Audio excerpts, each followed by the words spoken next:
Hey, Friendo, Steve here. Hey, Larson. And welcome to the Steve and Larson Pro Wrestling Podcast, ruining pro wrestling podcasting since 2014. A lot of people asking in the comments are showing up. Wait, is this not going on Raw anymore? Maybe it is, maybe it isn't. We're on in uncharted territory here on today's episode. We got a lot of news, including what y'all want us to talk about in the world of wrestling news. Of course, we got our AEW Go Home Dynamite 2 All In and NXT. Oh, Double or Nothing. Go Home, Double or Nothing. Why do I keep calling it All In? Double or Nothing. Thank you. They're really building to All In. It's sort of like everything. Even the two matches and the two big matches here like builds to All In. Yeah. Double or Nothing. We've got our Go Home to Double or Nothing we're going to talk about, and our Go Home to Battleground. Isn't that what the NXT? Battleground on Sunday, yeah. That's right. It's a loaded weekend we've got. There's a lot of wrestling this weekend. Maybe too much. Let's talk about that. So, we haven't really heard jack shit about Triple H's global localization plan for years, and it seemed like the game's idea of launching regional NXT promotions around the world was put on ice. But PW Insider reported recently that WWE is planning to launch NXT Europe at some point in 2025. The company's spending a lot of resources scouting talent for said launch.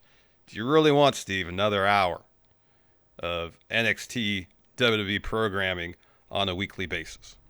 It doesn't matter because I'm not going to watch it. But we'll talk about that. First, let's just start with this. It's a lot. It is a lot.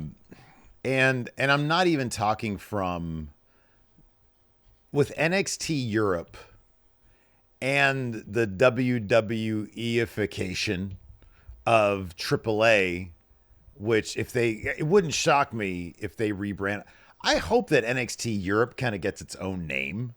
Like, I know I don't think they've got that deal with Progress anymore. I don't think so either. Yeah, I don't think they do. So this just looks like it's going to be, their own thing. And will they call it NXT Europe? Will it get its own name like Evolve has its own name as its own developmental system? I don't know. I'd prefer it to have its own name, its own identity, as opposed to NXT something else. Because if they do NXT Europe, there's a good chance they're just going to rebrand AAA NXT Mexico, which would be an absolute shame. Oh, yeah, that would stink if they did that. Just a shame. Man, it's a tough question in terms of there being too much wrestling and or the idea of WWE ostensibly trying to, the global localization thing, where if you're on the outs with WWE, good luck getting in anywhere because, it used to be if you're on the outs with WWE, like Alberto, for example, and I'm not saying, oh, poor old Alberto at all. But okay, so now you can't go to AAA if you're like, oh, the WWE system, maybe. Yeah, I mean, we've seen people who have been released by WWE go to TNA, but if it's not a release and if you're on bad terms, even if it's not your fault and you're on bad terms with WWE, I don't know if TNA is going to roll the dice on you. Yeah. It's like AEW Ring of Honor or bust, or New Japan, I guess. I mean, there are other options out there. Noah, CMLL. I know there are other options, but if WWE continues this expansion, then 10 years from now, what I'm saying is like, man, if you're not in the WWE system, good luck being a pro wrestler. Yep. So, dude, I don't know. It's like, is this good for the pro wrestling industry? On one hand, is it another place where a good paycheck can be had? Sure, because that's, on one hand, what happened with NXT UK is that there was a bunch of wrestlers who got that good WWE paycheck and didn't have to like deal with 5-6 different promotions. Well, not only that, I think for a lot of them, it was a situation where they didn't have to work elsewhere. Yeah, they could focus on pro wrestling, getting their training in. Yeah, building their brand. They didn't have to have they didn't have to worry about having day jobs. As well as, coordinating everything that takes to have a burgeoning, successful wrestling career. There's this. But so hold on real quick. The flip side of that is that it killed the indie scene there in UK, which was awful. Yeah. So it's a situation where and it's complex, where at an individual level does WWE doing this global expansion try to monopolize, that's what they want, effectively, the pro wrestling industry? Is it a net positive for the wrestlers? That's the question. Because yes, it's a situation while you're in the WWE system, there's the security, I would guess, of having the regular paycheck, not to worry about having a day job, focus on training, focus on getting better, focus on building your brand as a competitor. But if you're outside of that system, the risk is there's far fewer options for you to pursue your career. And what's to stop them from, let's say, Pro Wrestling Eve, which is a wonderful promotion in the UK. I was lucky enough to go to one of their shows while I was visiting 6 years ago, and they're running big. They're doing good, really good stuff over there right now. I think they're on the verge of like running this huge show. I think it was Pro Wrestling. It might have been somebody else. I think it was Pro Wrestling Eve. And what's to stop NXT Europe from running next door to them on the same day? What's to stop NXT Europe from poaching and saying you can't work there anymore? Yeah. And then putting a terrific promotion like that into the ground. Yeah. There's nothing good that comes from a monopoly. Nope. You know, it's just there's nothing good that comes from it. So if this is sort of like, oh, we're just going to be doing this as much as we can now, I'm not into it. Yeah. I'm not into it. You also have to ask, like we've seen with Evolve, Tubi, they found a deal with Tubi, right? I have no idea what the numbers are. I don't know if Tubi publishes numbers. I don't know if that shit's made public or not. I don't know. Yeah, I don't know either. I forget who owns Tubi. Isn't it like Here, I Fox can check Networks or something like that? I think I this forget. might be Fox. Because I know they did the Super Bowl last year. Yeah, Fox. Yeah, okay. But at a certain point, how much is too much? Like, at what point is there a contraction? At what point is it like, man, nobody's watching this shit, so nobody's going to be getting deals? And then you got to scale back, and then you've decimated potentially a territory, and they got to rebuild because you came in and killed everybody, and then couldn't sustain it, and everybody's dead, and you're gone now. Yeah, I mean that's kind of what happened with NXT UK. That's a bit of a cautionary tale where, you know, WWE comes in and you know, at first it seems like it's a good deal for the wrestlers because, as we said, there's security being involved with WWE having that contract, but it decimated the local scene. And when they pulled the plug on NXT UK, like so many wrestlers were left scrambling because some of them got released, some of them were left scrambling to find work. Yeah, you know, and it's like they just threw a grenade in the middle of the wrestling scene in Europe and England, and everybody had to scramble and try to figure out where to go next. And it's all the promise of security and growth and a career path to get to WWE, gone. I feel like it's going to be a little bit there. I think WWE, and I think this would probably be true in Japan as well. But I feel like if WWE expects that they can come into Mexico with AAA and overhaul the product and make it an NXT Mexico thing, dude, I don't know if people are going to show for that. I mean, there's a very real possibility that they'll head over to the competition to CMLL. And I think CMLL will probably end up being, I think they'll end up having a good chance of winning that particular war. Oh, I mean, I think the at least my understanding is that AAA is on a bit of a downturn and CMLL is on the ascent. Oh, okay. You know, there was a while where we kept hearing, oh, CMLL, it's not very good. That's completely done a 180, is my understanding. That CMLL right now is the better product in comparison to AAA. But yeah, I mean, like, if WWE comes in and rebrands AAA to NXT Mexico and completely reformats the show to fall in line with what WWE traditionally does, as opposed to what AAA fans are used to, there's no guarantee they're going to stick around. They're going to have a problem, yeah. It could be a potential major problem.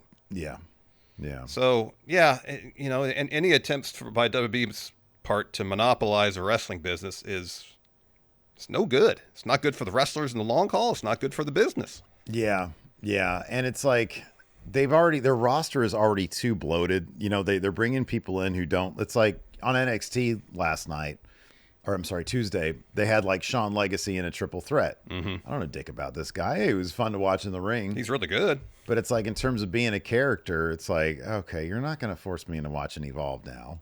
I like how they debuted Jasper Troy. I thought that was cool because I've seen like 2 episodes of LFG, and I was like, oh, that's kind of neat. It's a way to say, hey, this guy matters. But yeah, I don't know, man. Wanting to be the end all be all, it just takes the flavor out of pro wrestling. It takes the culture out of pro wrestling, and it's like the gentrification of pro wrestling is essentially what we're seeing here. And it's like, it's too much, It's like, I get it. You're huge, but do you need to be? You've got Evolve, you've got NXT. Do you need, because they're signing up a ton of people over in Europe for this. Yep. And who knows what damage that's already causing. There's a lot of talent out there. And one thing that we've also talked about lately is, dude, this is truly going to be interesting over a long period of time, over 25 years, over the next 20 years, let's say. Athletes take much better care of their bodies. Yep. Schedules are lighter. Schedules are easier. The health of these wrestlers is something they actually focus on these days. They don't burn themselves out. Nope. You look at the age of the people on main roster, there's not a lot of, for the men anyways. It's a bit different for the women, but for the men, not a lot of youth on the main roster scene. And these dudes are retiring a lot later or transitioning into other careers later. Well, they are, but also I think wrestlers nowadays understand that while they're taking good care of their bodies, or better care of their bodies, it seems like a lot of them have a bit of an exit plan at around 45 or 50. And there's so many more opportunities, I think, for pro wrestlers outside of the world of pro wrestling now, because it's far more accepted as a mainstream form of entertainment. It's easier for a wrestler now to transition to Hollywood or start working in TV, probably as opposed to 40 years ago, where if you were Hogan, that door was open, but for anybody else, probably closed for the most part. 50 is old. 50's so old. Yeah. 50 is old. But you're right, though. It's like a lot of these dudes are going to be pushing 50. So it's like the longer careers they have, the more time they're spending at the top. All that creative energy is focused, as we've seen. Triple H, he can't give the same creative energy to Theory and Waller that he's giving to Roman Reigns, CM Punk, and Seth Rollins, John Cena, Cody Rhodes. And so you're going to have this bottleneck. Yep. And the more and more talent that comes up, the more and more talent are just going to be stuck. And it's like, yeah, I guess the cream truly will, rise to the top. Oh, yeah. Or, I don't know, they'll end up going either. Maybe it bodes well for New Japan. People spend time in WWE system, learn a bunch of cool shit, go to New Japan and help New Japan, go to Noah and help Noah, go to whatever and help whatever. People look, I think on one hand, it's really good for people to have a lot of options to watch a variety of wrestling. Yeah. I don't think that the monopoly situation is going to really help that, though. No, because if the idea of WWE kind of monopolizing the business is to streamline it and make it seem like one consistent product, as in it's all kind of put in through the WWE means of production, then it's all going to kind of, it could be from, different styles or different places in the world, but in terms of presentation, it's all going to be WWE. I will say this, in terms of the in-ring product, we did see a lot less. It didn't feel like in NXT UK there was an emphasis to change up the style of wrestling. Like, you still saw like what they did really well over there. Yeah, like, the world of sports style stuff. The world of sports style stuff. And so ideally that will, remain a thing. It's like, dude, you have to understand, if you're going into a market, you can't push an American product. You have to get some goodwill going. You got to make sure that you are respecting the culture that you're going into to at least have some amount of authenticity and goodwill to your audience. Yep. And whether or not they're going to want to do that, I hope they do. But whether or not they do, I don't know. I mean, it was, NXT UK was fun. It had its charm. Yeah. It had its charm. And, I'll check out maybe a couple editions of NXT Europe, but I don't see how this long term can be beneficial to the pro wrestling industry. Nor could I. I just don't. And as a consumer of the product, you run the risk of oversaturation if during the course of any given week you have 8 shows on them. Just pull a number out. Yeah. You have Raw, SmackDown, NXT, LFG, Evolve. That's 5. Yeah. AAA. Yeah. NXT Europe, that's 7 right there. And you see the integration more and more NXT into TNA with that partnership. Yep. And it wouldn't shock me to see WWE outright buy them in the near future. Wouldn't surprise me either. It's funny. We had somebody, I think it was like we were reacting to Friendo predictions, I think. And somebody said this year there's going to be a week of WWE wrestling. A day of WWE wrestling every day of the week. Mm-hmm. And we're getting to the point where it's going to be, there's more than one wrestling show for every day of the week. What day is LFG on? Is that Thursdays? Oh, shit. Dude, honestly, I don't know. Because it's Raw Monday, NXT Tuesday, Evolves on Wednesday, I believe. Yeah, Evolves on Wednesday. And then SmackDown Friday, of course. So if LFG is on Thursday, there's already WWE programming every weekday. Might be on Sundays. I honestly forget, but it's been renewed for like 3 more years. And LFG, it was a really fun show, and it's different. It's different. It's not like a territory, obviously. Yeah. But yeah, no, we're getting to the point where 20 years from now, there's going to be a wrestling show every hour of the day. Yeah. It's going to be 24/7, baby. Probably a WWE wrestling show, which is another way to monopolize the market. Hey, we'll oversaturate the market, so our competitors are going to get kind of drowned out in this just flood of our content. Dude, what did I tell? And I granted the build to Double or Nothing, it's like there's a lot of foregone conclusion matches on it. Mm-hmm. But what I was telling you yesterday, I was like, dude, this weekend we got Saturday Night's Main Event, we got Battleground, we got All In. And so it kind of makes everything feel less special. Mm-hmm. And yeah, that might be one philosophy. It's like, hey, WWE, we've got the premium live event set up. So y'all can watch that shit for free. Oh, premium live event and network special. So you can watch that shit ostensibly for free. You got to pay $50 for All In. And AEW has AEW fans, and I have no doubt they're going to pull another 100,000 for this. Yeah. But going forward, the logical extension is, you're just flooding the market. You're just flooding it. And so, the competitors they're going to have to step their game up even more to stand out. Mm-hmm. But they're bankrolled by a billionaire, so maybe they'll be okay. I don't know. Maybe. I don't know. Anyways, we have a couple sponsors for this show. We're going to talk about even more wrestling here in just a second. But let's talk about the sponsors here. Let's do it. Let's take a quick break, get a word from our sponsor, Mint Mobile. Summer is right around the corner, and the folks at Mint Mobile have a take as hot as the summer sun, Steve. Getting that summer bod is out. Getting your savings bod is in. Nice. That's right, Larson. This spring and summer is all about skimpy wireless bills and fat wallets. And you can have both without breaking a sweat or the bank with premium wireless plans from Mint Mobile for just $15 a month. With Mint Mobile, you can say no way to all those outrageous monthly bills and unexpected overages. All Mint Mobile plans come with high-speed data and unlimited talk and text, all on the nation's largest 5G network. And you can bring your own phone and keep your current phone number and all your existing contacts. So ditch overpriced wireless and get 3 months of premium wireless service from Mint Mobile for $15 a month. This year, skip breaking a sweat and breaking the bank. Get your summer savings and shop premium wireless plans at mintmobile.com/raw. That's mintmobile.com/raw. Upfront payment of $45 for a 3-month 5GB plan required, equivalent to $15 a month.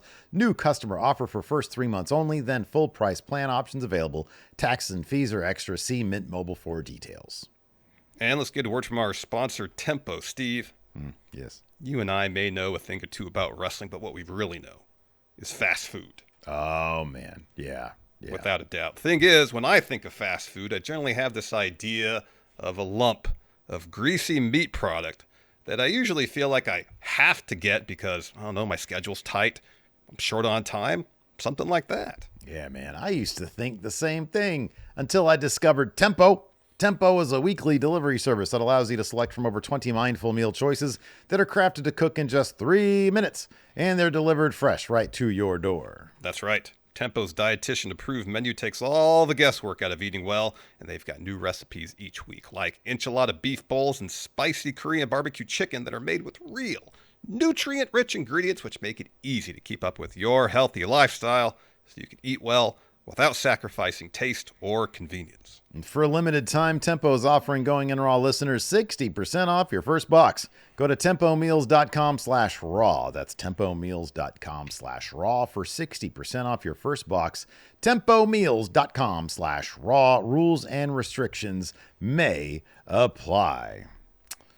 All right, man, moving on here. Let's talk about more wrestling. We have an update here on the 2-hour Smackdowns, which are now, they're 3 hours now. And then, but there was the promise that they were going to be 2 hours again. Yeah, that's from Triple H himself. He said that it'd go back down to 2 hours at some point. Very, very shortly, too.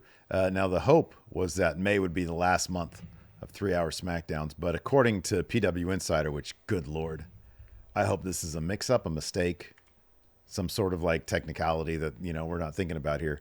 Internal schedules from the USA Network indicate that 3 hours of SmackDown will be the norm until at least early June, though PW Insider notes that the schedules could be outdated. So maybe, potentially, the June 9th, hold on, 10th, maybe 12th, the 13th, SmackDown 13th. Before Money in the Bank. Well, I was saying it worse, the one after. Yeah. The one after. You know, June 14th. That's got to be the first 2-hour one. Gosh, I hope so. 3 hours is too much, especially when you don't utilize those 3 hours terribly well on a Friday night when people want to do other things. Dude, people have other things to do. Name something that people do on Friday nights, Larson. Go bowling. Karaoke. Go to the bar. Have a movie night. Go to the dance club. Like the discotheque? Yes. Yeah, that's good too. Maybe some people like to go to the library. I don't think they're open like after 7. Damn it. Anyways. Bookstores are, though. Some bookstores are. Yeah, Barnes & Noble, perhaps. Yeah, dude. Look. Maybe Road Dogg thought he would just be booking these 2-hour Smackdowns, and then he was tossed a third hour, and he was like, oh, I didn't know how to book this properly. But right now, the Smackdowns kind of suck. Because they're just slogs. They're just slogs. And it doesn't seem like it's getting any better. So this really needs to happen. I was when I first saw this like headline, I was like, fucking hell, it's going to be permanent. And thank God it's not that we know of. You know, I wonder though, and I want to put this out in the universe, but we you know, this is a podcast. We talk about things. If it's a situation where USA sees, you know, from a financial standpoint, this has been good for us. Let's keep doing it. And as we've seen, if it's a situation where you make the right creative call or you make the right financial call or you make the financial call, WWE will make the financial call, whether it benefits the show creatively or not. And so I hope it's not a situation where USA is like, this is great. Look, all these ads we're selling on the show. We're making tons of money. Keep it 3 hours. Luckily, one thing that might help sway USA into bringing it back down to 2 hours is SmackDown drew the lowest ratings of 2025 this past Friday on the post-Backlash episode of SmackDown. So it's not like it's a hot product right now and everybody's dying to tune in. Oh, what's the latest backstage segment in the tag division going to look like? Nobody cares. So we got, sorry, I didn't mean to interrupt, Steve. We got some breaking news here, courtesy of Brandon Thurston, WrestleNomics. WrestleMania, was it 42? Will not be in New Orleans as advertised, as announced. Fightful has some more. So apparently Brandon Thurston reported that something fell through, but New Orleans is getting Money in the Bank in 2026 instead of WrestleMania. And I guess the idea is that Mania will happen in New Orleans sometime in the future. Sean Ross Sapp reached out to WWE, confirmed this is indeed the case. No Mania in New Orleans in 2026. So Mania's been canceled. Interesting. Yeah, there you go. Put that in the thumbnail. Them New Orleans officials were like, well, we saw that Mania 2 main event. That's what we expect. We're going to pass after all. Pass. Get it right, and then we'll talk about it again. Yeah. Give us Money in the Bank. That's foolproof. Anybody can book that properly. Yeah. Yeah. Put 6 people in the ring with a few ladders. What can it's entertainment. What can go wrong? A lot could go wrong, but generally speaking, it's entertaining. It's a very dangerous match, but very entertaining. Yeah, okay. Well, guess they're going to scramble to find WrestleMania. Hey, Orangevale Community Center. There we go. Right here. Hughes Stadium, Sacramento City College. Perfect. Right. Exactly. Got the venue right there. Right there. Yeah. So that's interesting stuff. But yeah, man, hopefully SmackDown will get back to 2 hours. Hopefully a month from now, man. Because here's the thing, dude, from our standpoint, I'm cool doing the 2-hour Friday night SmackDown because we're done by 8. Yeah. Then I go out and get my load on. Yeah. That's minimum 6 beers for drinking. Steve. Yeah. I think drinking and drugs. I don't do the drugs. But I like to have a beer maybe once in a while. Finish off a 6-pack of Stellas on a Friday night. Right, exactly. It's a phrase from Deadwood. That always cracked me up. Yeah. Go get your load on. Yeah. All right, let's talk about a couple more things, and then we'll get to our AEW and NXT reviews. So some news broke yesterday. It looks like Tribal Chief could be annexing Hollywood into his island irrelevancy. Deadline reports that Roman Reigns is in talks to star in an adaptation of Street Fighter video game franchise. Maybe you've heard of it. Fightful Select added that Roman would play Akuma if he signed on to the film. So if you remember that time when Kenny and the Young Bucks had a Street Fighter cosplay, I don't know if Kenny, his costume wasn't finished completely or his luggage got lost or whatever, but he had the red hair. Oh. That was the character he was dressing as, Akuma. All right. Well, you got to start somewhere. Mm-hmm. You can't move directly to the Safdie brothers. You got to put in a solid 20 to get the Safdie brothers A24 You got to do action movies for a while. Yeah, you got to dive into maybe there's a cult classic filmmaker who's looking to misfire. Let's dive into one of those. Oh, wow. Who's going to direct Roman Reigns' Southland Tales? Southland Tales, yeah. Who's due for a stinker? That is a good question. Yeah, I'm I don't know. in tune with the filmmaking world, or as in tune as I used to be. Me neither. I don't know what the cool new movie was. But yeah, we'll see. Are they going to book him like the Tribal Chief there? I don't know how strong Akuma is in the Street Fighter. I think he was one of the bosses. Okay. He's not M. Bison? No. Oh. Nope. That's All right, cool. Steve. You asked the friendos. What do you want to talk about? What do you want to talk about? So this is what we got. Jonathan Hooker says here, LFG season finale winners were announced this week. The show's been renewed for 3 more years. They were on NXT this week. They were on NXT this week. I didn't watch the rest of the show. I was disappointed Evander Holyfield's son didn't win because I thought he had charisma. Mm-hmm. There was a dude from Sacramento who I thought he's from Sacramento, so I was like, hey, it'd be cool if he won, but whatever. We've got a Sacktown guy with Jacob Fatu right now. I thought, what I loved the most was, because I saw this on my Instagram feed. Surprisingly, it wasn't a snuff film on there. It was because, dude, and I've sent you my Instagram feed. Yeah, you sent me stills of the search. It's horrific. It's the Explorer is horrific. Stuff. So I think this was pushing me directly from WWE. The Undertaker won the first ever LFG championship title for coaching his team to victory. That's interesting. He looked more touched by winning this thing than he did winning all those WrestleManias. Yeah. So he got it. It's honestly the stupidest looking. Did I screenshot this thing? You did not send it to me, no. Okay, hold on a second. Get your phone out. Well, it's right here. It's right in front of me. Do I even have a picture of this? I don't have a picture of it. Damn it. Heck. So, anyways, okay. Look for that. Oh, sorry. Just imagine this. This is what it is. Sure. The gold Vegas WWE championship title? Mm-hmm. The all gold one? Yeah. Yeah. I think this is what it looks like. I could just look it up. It has a corner stripe on it that says LFG. Like somebody just slapped on the corner of it the logo for LFG. It's really just super underwhelming. Oh, yeah, look at that.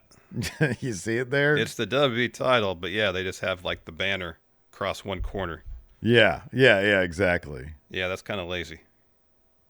Yeah, there it is. The green looks good on there, though. Undertaker, I'll just send you this thing. You don't have to watch it now. But Undertaker, he does a little fist bump.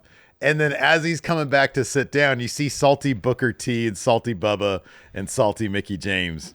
And he says, "How about that? I don't even have a wrestling school."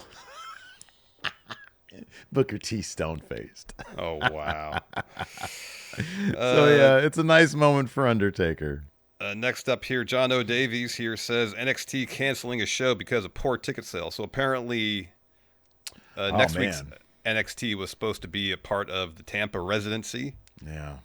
And I think WrestleTix said they only moved 1,700 tickets. So they're probably just going to have the Performance Center. So they were trying to run, what was it? SmackDown, Saturday Night's Main Event, Battleground, Raw, and NXT. 5 consecutive days. In the same building, in the same market. Talk about oversaturation. That's what the future's going to be. Then they're going to see a lot of people going to Saturday Night's Main Event. A few fewer people going to SmackDown. I think the WrestleTix said around 6,000 tickets were sold for Battleground. We'll have more than that for Raw. But by that last day, there's be a massive drop-off because there's too many shows. Who could afford 5 days of WWE ticket prices? That's too much. It's way too much. They should have. You know what they should have really done is like, hey, if you buy 2 of these, you get free. NXT. Yeah. You get exactly 2. You buy 2 get 3.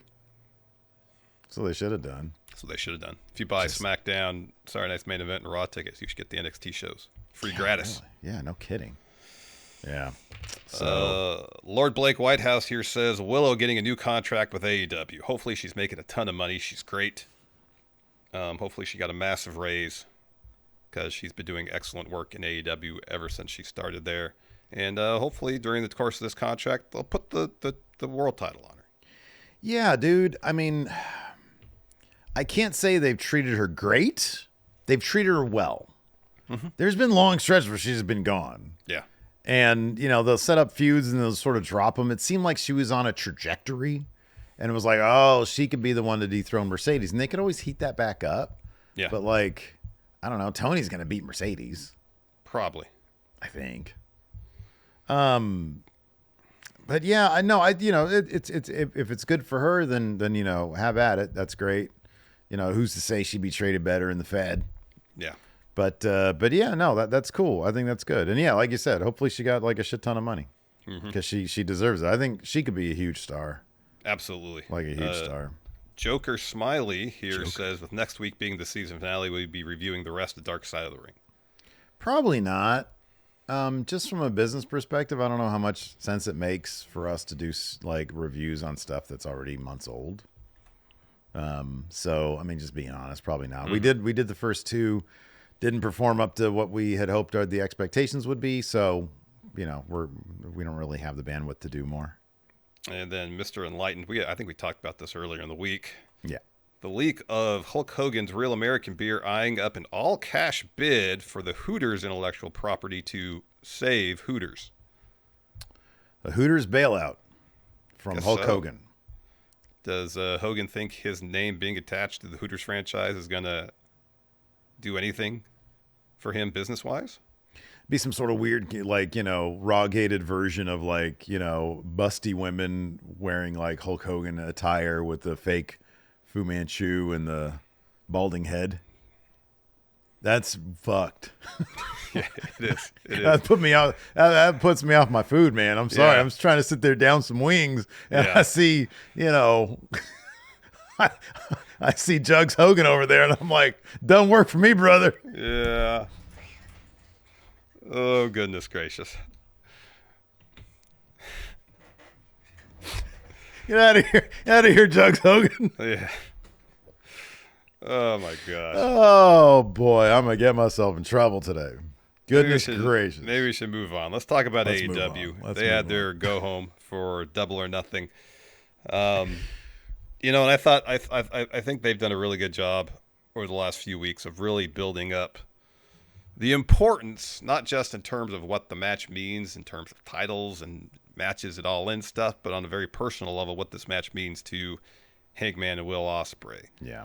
And their opening segment last night was really long, maybe too long, but I thought the meat of it was really, really good. It was announced this is going to be the main event of the show, and based on how they've been building it, I'm happy it is, because I think this match is going to deliver 1,000%. And I think regardless who wins, they've added enough emotional weight to the story that it's going to resonate beyond, the winner gets to face Mox at All In. Because Ospreay put it, he said, I want to win the title. I need to win this. I need to face Mox because I need to win the title.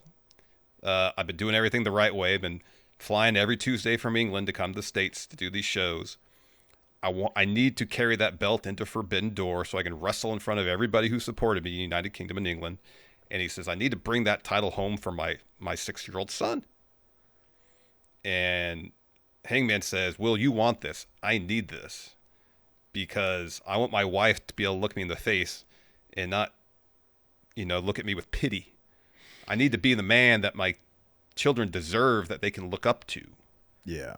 So there's a lot more from an emotional standpoint going on here than just, I want to be the one that takes the title off of Mox. Yeah, no, I think you're right. I think this is probably the most emotional it's gotten for an Owen tournament thing. They're really making beating Mox.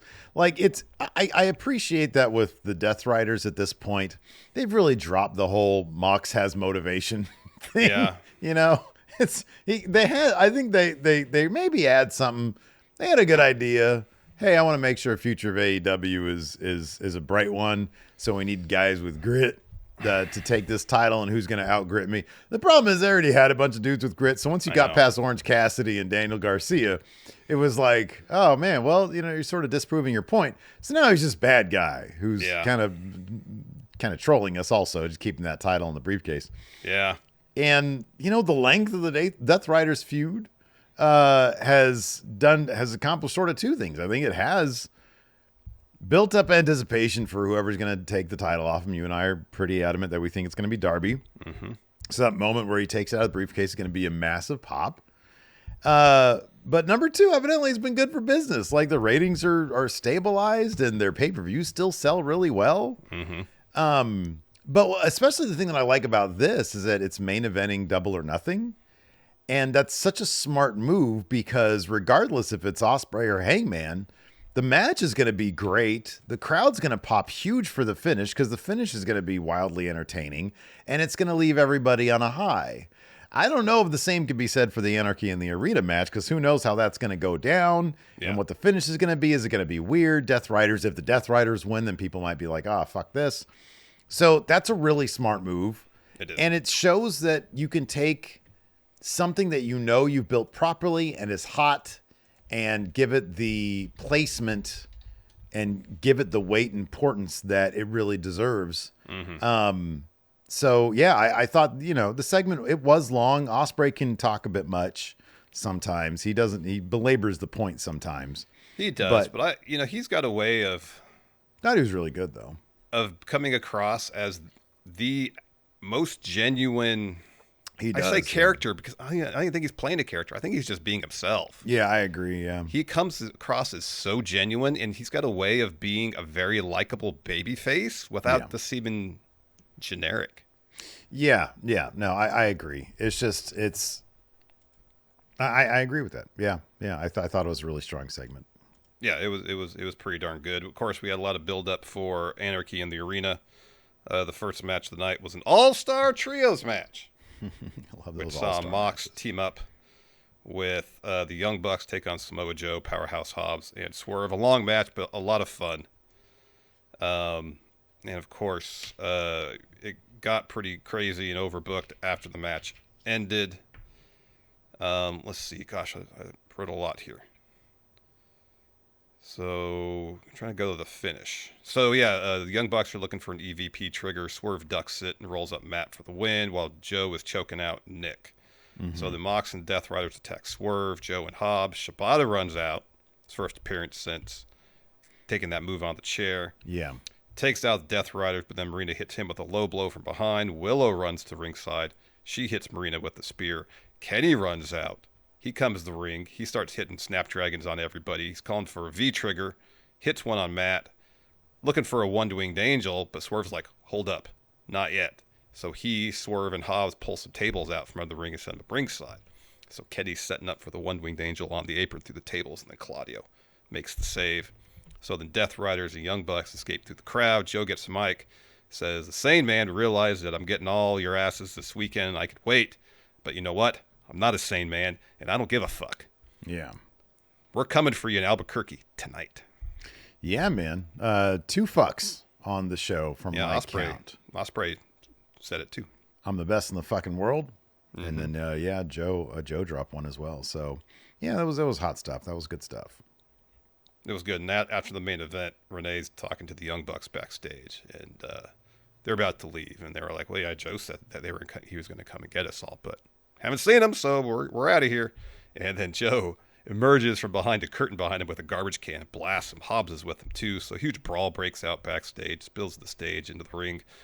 Eventually, Gabe Kidd shows up and blasts Joe from behind with the briefcase while Joe's choking out Mox. Gets in the ring, lays out Swerve and Kenny.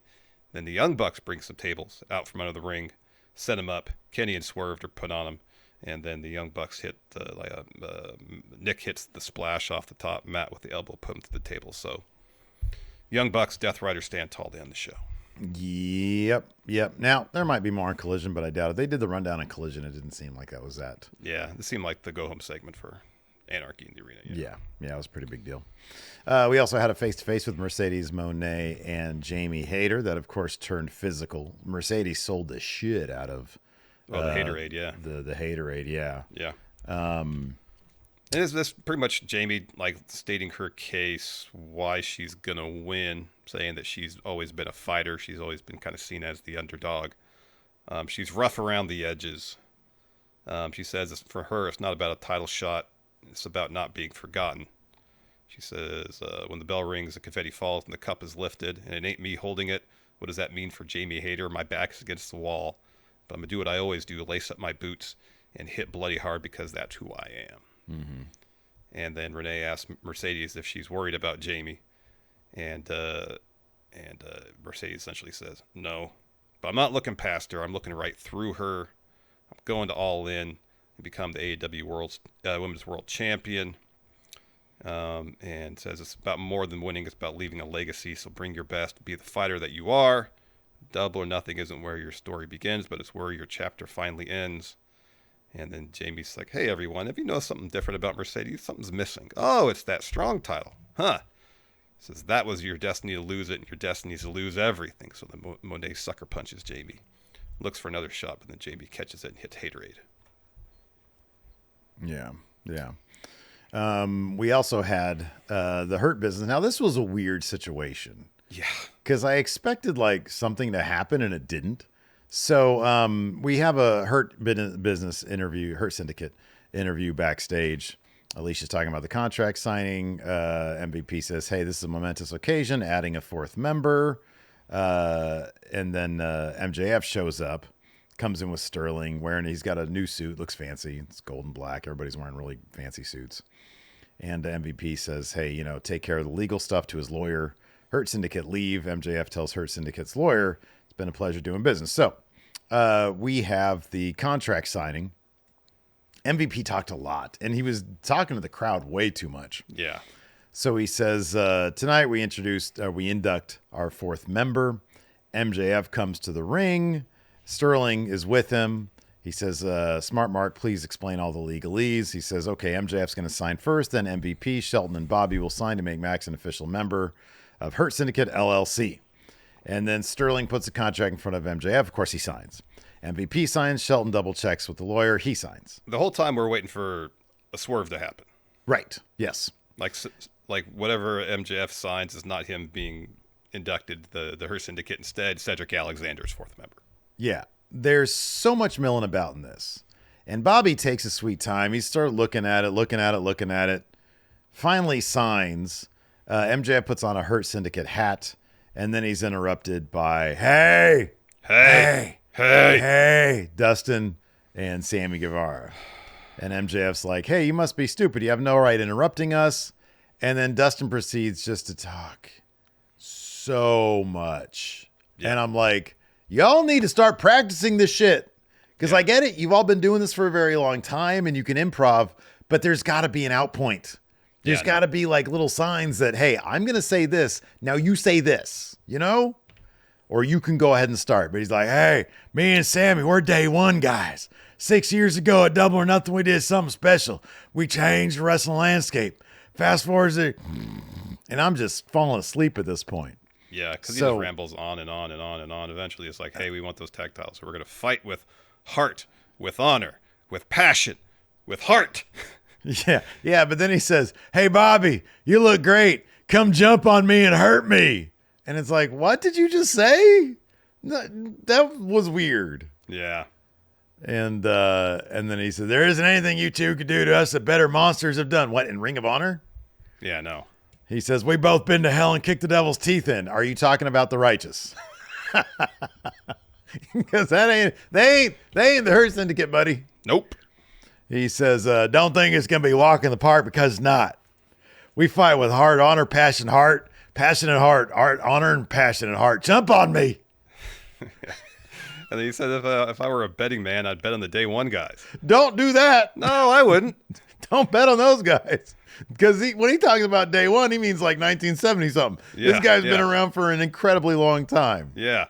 I think he started in 1989, 90, something like that. Yeah, it was in the 80s, I think, late 80s. Jesus, hey, I'm so old. Be careful for my hip. Don't target my hip. Yeah. If you're going to hit me with a spear, hit me in the gut, not my hip. Not the hip. My knees hurt. It was long, and for so many weeks they've been setting up some sort of swerve with MJF joining Hurt Syndicate, and then we don't get it. What was this? I don't know. It was just so much milling about, and MVP just started laying it like, was Dustin and Sammy supposed to come out earlier, and they were just like stalling? I don't know. Yeah, that was weird, man. It was. Tony Khan was sitting there on Twitter, like, you know, gauging people's reactions to shit, and they're like, hey, dude, are we supposed to send out? Hold on a second, I'm scrolling. Oh, wow, look at this. Are we supposed to send out? Try to scroll. Hey. Are we supposed to go out there? Shh. Main event was good. Mina Shirakawa taking on Julia Hart. Good match. Tony Storm on commentary. Mina gets the win. After rolling up Julia. Didn't hit her finish, though. Julia reversed it a couple times. Good match. Yeah. So afterwards, Julia attacks Mina. But then Mina turns the tables, puts the figure 4 on Julia. Sky Blue runs out and kicks Mina in the head to break it up. Mm-hmm. So Tony, who's on commentary, great as usual, gets in the ring, hits Sky Blue with a German suplex. Then her and Mina hit a couple strikes on Julia, so she tumbles out of the ring. And then Mina picks up the AEW Women's title. And then Tony tries to take it from her. So there's a bit of a tug of war. And eventually, Mina hits Tony with a dragon screw and then locks on the figure 4 around the ring post. Yeah, dude. And Tony's screaming, ah! It's pretty brutal. It was pretty brutal. Yeah. We got another match added. Well, we'll have 2 more matches added coming out of this show to Double or Nothing. Okada versus Speedball. You have an Okada interview. And Renee just pretty much says, Speedball challenged you. And Okada says, I'm champ. Speedball doesn't challenge me. I challenge him. So... And then we see FTR and Stokely backstage. So Stokely's looking over a contract on his phone for a tag match, and he just says, we're not going to sign the contract. We want to sign it in front of Garcia and Nigel and look him in the eye before we sign the deal. He said, we could sign this using Adobe Acrobat, but these are old school guys. Like the Adobe Acrobat shout out. And that was funny. And then Anthony Bowens had a match against Ricochet. They really dropped the ball with the whole Acclaim breakup, didn't they? So they did. I'm going to assume that, and I can actually double check this. I'm going to assume that they go hard on Anthony Bowens on Collision. I would guess so because they said that he's been on a winning streak. Okay, that makes sense. Did he and Caster ever have a match? And why wasn't it on pay-per-view? He answered Caster's open challenge. That's right. It was on the pre-show or something, wasn't it? It was on the pre-show. So, yes, he's been heavily on Collision. He beat Lee Johnson. Oh, man. He beat Vanilla Baby Blake Christian. I mean, that dude just does nothing but eats L's. Yeah, he jobs all the time in AEW. Hey, wait a second. Hey. Wait a second. What? Those 2 matches I listed are the only things he's done. Well, I guess Dynasty was just last month. So, yeah, April 6th was the 0-hour 40-second match with him and Caster. And then he beat Blake Christian and then Lee Johnson. And then that's it. They don't have a feud after that? Let me see. Maybe they're building one on thing. What's Caster been doing? Let's see here. Daniel Garcia beat Caster earlier this month. Oh, man. And then Rhino beat Max Caster on Ring of Honor TV. Yeah, they really dropped the ball with that. Boy. Massive ball drop there. Boy, that could have been a money feud. It could have been. Yeah. It really could have been. Boy. I shouldn't even bring this up, but I will. Is it possible they just don't want to work with each other? Could be. That's possible, isn't it? It's a possibility. Because goddamn, why would you drop that? That's a money feud right there. It is a huge money feud. It's like maybe it's like LAX. You know, just kind of get the match out of the way because don't really want to do a long term thing. Maybe they were on the same. Well, hell, even didn't they have like a street fight? They had like a knockout, drag out fight. Yeah, it was just one match. Yeah, on Collision, I think it was, or Rampage. I want to say Rampage. Yeah, this only got 40 seconds. Yeah, it's strange. That's wild. Yeah. Anyways, this match was good. Anthony Bowens is great. Yeah, he's awesome. He's great. Ricochet needs to get the scissors from the turnbuckle. Stabs Bowens in the head with them. Follows with a spirit gun to get the win. So as Ricochet is celebrating on the ring, Mark Briscoe comes from behind with a stretcher. Rams it into Ricochet's gut. And then puts Ricochet on the stretcher. He's go up to the top rope looking for a froggy boat. But then Ricochet rolls off the stretcher and flees backstage. That shit made me laugh. Because it's not like he showed up and immediately did it. He had the stretcher with him, and Ricochet turns around, freaked out. He says, "Come on, get on the stretcher. Come on, I'm going to put you on the stretcher." Yeah. This fucking, oh, gosh. What a prospector guy shows up with a stretcher. Yeah. Get on my stretcher now. Yeah. Scary ass Mark Briscoe. Oh my man. goodness. That was pretty funny. As mentioned, you also had to go home for NXT's Battleground. It's a good segment between Oba and Miles Bourne. I think to kick off the second hour. Nothing necessarily new, just kind of reiterating what they've established thus far. But it was still really well done. Oba pretty much saying, this isn't just a fight for a title. It's a fight for everyone you're hoping to uplift. I find it admirable, also misleading. Life is cruel. Good things don't always happen to good people. And I know you're a good person. He says at the end, your fate's going to end in destruction. And so Miles says, I'm out here by myself, but I'm not alone. NQCC been helping me train. They're not the only ones who got my back. Every kid who feels different, every parent who worries that their child doesn't fit in. So it's about more than winning a title. It's about making a statement. So he says, go ahead, underestimate me. And then says, when I shock the world at Battleground, they're all going to hear the 1, 2, 3 loud and clear. God damn. I want that kid to win so bad. Me too. I want him to win so bad. I wouldn't put any money on him. I'm not a betting man. I wouldn't bet on that guy. But god damn, I want him to win. It's so nice. It's so good. It's so fucking heartwarming. It really is. It is. And you gotta love Oba saying that shit. Saying hey man, sometimes life is cruel. Bad things happen to good people. This isn't a Disney movie. Yeah. I think it's really strong. He's got such a great story. Mm-hmm. And on top of that, he's so cute with Stephanie Vaquer. Yeah. It's such a cute couple. Yeah. I want him to win. Speaking of Stephanie Vaquer. Hold on.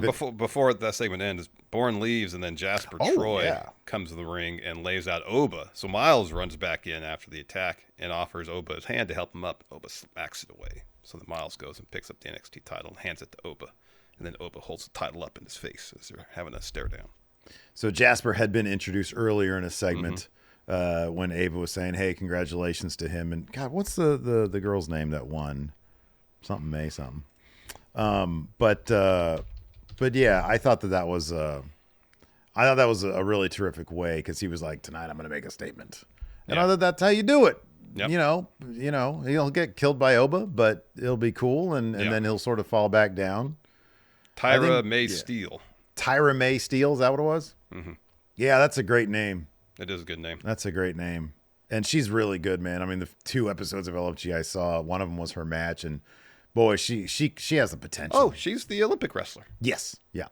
She had already had some matches on Level Up. Yeah, that's what I thought, Yeah. It was a whole variety of people. It was like some people on LFG had been there for a week, and some people had been there for like a year. Wow. So it was a pretty wide variety of people. It was a fun show. It was just honestly, the worst aspect of it was the manufactured shit with that BJ Ray guy, or BJ Ray. Yeah. Because it was unnecessary. It was obnoxious. I understand you want to add some soap opera shit, but the training aspect was good. Yeah. Them critiquing the matches was actually really good. Yeah. You don't need that dude. No. So we got a lot to set up for Jordynne Grace versus Stephanie Vaquer. So we get a video package about Jordynne Grace, about her journey to NXT, facing Stephanie at Battleground. So we cut to Stephanie watching that video package with Lola. And Stephanie says, I'll talk to you after my interview. Fatal Influence steps up to Lola, says they're going to be the ones to beat Stephanie, but all leads to JC and Fallon arguing. Mm-hmm, yeah. And then JC's like, well, Fallon, maybe you should take on Lola tonight. So that match happens. Fallon gets sent into JC when JC's on the apron, knocking her off, and Lola hits a back fist to get the win there. And then we get the sit-down interview with Stephanie, with Kelly Kincaid. Mm-hmm.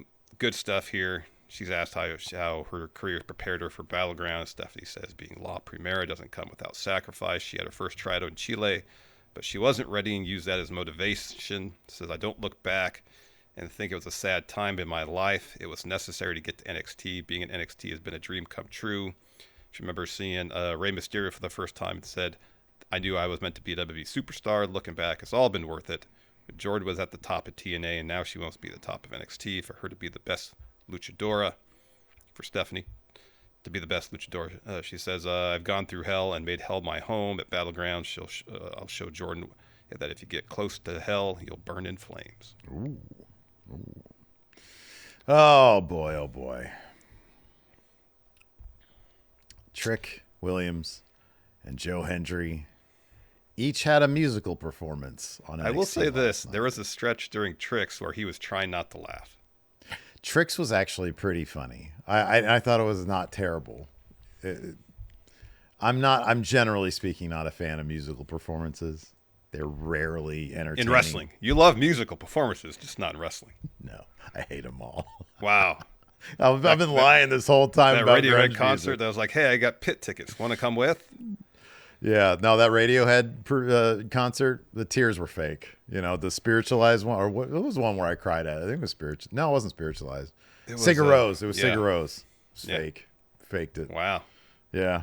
I'm that good. Wow. No, you're right. In wrestling, I'm not into it. It's like never very good. Mm-mm. But the Average Joe song was fine. Yeah, it was fine. And it didn't really overstay its welcome. No. So Trick performs first. The song's called Average Joe. That was the refrain, the chorus. So the end of it, he performs Joe Hendry's pose. We cut backstage, and Joe is watching, starts strumming his guitar. Hendry's concert's in the main event segment. He just talks a bunch of shit about Trick's performance earlier, dedicates the concert to Trick. And then he's got this song, he shows some old footage from one of the Halloween Havocs. Yeah, when they did the Mello cinematic. Were going through the haunted house thing. Which was really entertaining. Maybe missed that version of Trick and Mello, to be honest with you. Oh, they were so good together. They had such great chemistry. They really did. They did, yeah. And then he describes Trick as being Mello's bitch. Well, he puts his face... He adds it into of one of the zombies. It was like a zombie thing or something. Yeah. So then Trick interrupts, says that's old footage in the past. Nobody's worried about the past anymore. And then Trick sucker punches Joe, hits him with the 360 kick. Looks for a trick shot, but Hendry blasts him in the leg with guitar, follows with a standing ovation. And shout out to Joe Hendry making sure that he didn't choke slam Trick on any of the shards of guitar. He positioned him where there's nothing in the ring. Yeah. And then Joe picks up the mic and says, at the end of the day, or sings, at the end of the day, Joe Hendry is the champion of TNA. So Joe Hendry stands tall here. With Trick winning the Battleground, Steve. That would be my pick. Because I think they got Slammiversary in 2 months. Yeah. And they could do the rematch there on TNA's grounds. Yeah. I think that'd be really good. It's something for Trick to do also. Like, who knows when I don't know what call-ups are going to be happening, but they already called up 2 people from NXT. Yeah. Yeah, I know. So I don't know when the draft is going to happen, but if it's going to happen at all. Yeah. But wouldn't it be wild if like Trick becomes champion and then like after Money in the Bank, they're like, hey, we're going to do the NXT draft, or the main roster draft. And then TNA champion Trick Williams gets drafted to SmackDown. That'd be wild. That'd be crazy. That'd be crazy shit. That would be something else. Let's talk about this opening match because it was fantastic. Oh my God, this was good. Yeah, Ashante the Adonis, Javon Evans, and Sean Legacy. Ashante has the absolutely most ridiculously entertaining entrance I've seen in a long time. I loved this. And he did the whoopah, the Family Feud whoopah, where he asked a chick in the audience to kiss his cheek, and he went whoopah. Big old one on the lips. It was great. But even commentary was like laughing at everything he was doing during his entrance. The dance was so weird. It was great. It was so good. It was hilarious. Hey, shoe guy, what were the shoes he was wearing? They're one of those Jordans that kind of amalgamate various. Okay, yeah. There's a lot of Jordan 7 in those. I love when they do that shit, man. I have like there were like 312s. Yeah. And it was just a fucking mishmash of shit, but it was all the shit that I loved about the Jordans, including like the Velcro strap on the top. Yeah. I love those shoes. That's actually, the Velcro strap is actually from Air Force. Oh. Or Air Revolution. It's from a different shoe. The Jordan never had the strap. The strap on it, yeah. Boy, I love those shoes, though. So this match was awesome. Ricky Saints is on commentary because the idea kind of was that whoever won this would be number one contender for the North American title. In the end, Ethan Page leaps over the barricade to attack Ricky. Security comes out to break it up, but then Javon Evans takes everybody out with a dive over the top rope. So Adonis misses a splash, and then Sean Legacy hits Adonis with his finisher to get the win. Paige and Saints keep brawling. Then we cut backstage to Ava, and she's in her office with Stevie and Stone. They're watching what's happening, and Ava's pissed, and she yells at them, "Bring them to me. We're going to settle this." So they leave to do that. Later on, then Ava turns and welcomes the winners of LFG, says they'll make their in-ring debut soon, and that's when Jasper says, "I'm going to make an impact tonight." Yeah, and then later on we've got Ricky Saints and Ethan Page in Ava's office, surrounded by security. She's like, they're yelling at each other. She's yelling at them to cut it out. Ricky's like, "I'll face you anytime, anywhere." Page says, "I don't want to have a match. I'm having too much fun ruining your life." Ava says, "You guys don't make the matches. I do. Sean Legacy has a claim to North American title, but I'm going to make an exception and book them in a match next week for the North American title." Speaking of North American title, we have a new number one contender for Saruka's women's North American title because she had that contenders match against Zarya. Or rather, Zarya was sort of gatekeeping the North American title shots on behalf of Sol Ruka. In this case, a little mishap here. Zarya got sent into Sol, who was on the apron, and knocks her off. She freaks out. Kalani Jordan takes advantage of that and gets a roll-up win here. Did you notice that the backstage segments were filmed with a different camera at 24 frames? Yeah, I know some of them were filmed a little different. Yeah. Some of them were. And the one with these two, they were before the match when they were in the locker room. It's like, God damn, film everything on these cameras. They look amazing. I know. And then it shows like, crappy 30 frames with Trick Williams backstage. And it's like, film everything 24, man. I know. So we had Chase U. Their return to the ring. They had a tag match against OTM. Didn't last very long because OTM got the win. Well, baby steps. With their finish is cool, where it's like set up for a suplex right into a spine buster. That was a pretty cool finish. That was cool. We got a Dark State video package, and it started with one member hyping up another member who would talk next. Dude, two of these guys stand out. Two of these guys need to kick rocks. Or need to go back to promo class, I should say. Yeah. It's Saquon Sugars and Dion Lennox.